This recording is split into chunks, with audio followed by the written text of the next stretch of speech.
Почему ребенок скрипит во сне зубами? Я Ксения Кахерская, психосоматолог, и сегодня мы с вами разберем эту тему. Скрежет зубами во сне с точки зрения психосоматики означает, что я не могу выразить гнев, злость и тем самым допроживаю эти эмоции во сне, подавляю их в себе. Но самое интересное, что этот конфликт может быть не напрямую самого ребенка, а его мамы или папы. Что я рекомендую?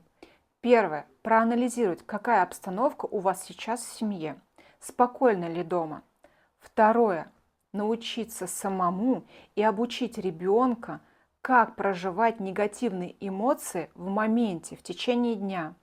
И третье. Если самостоятельно не получается разобраться с текущей проблемой, приглашаю вас на индивидуальную консультацию. Мы обязательно найдем выход.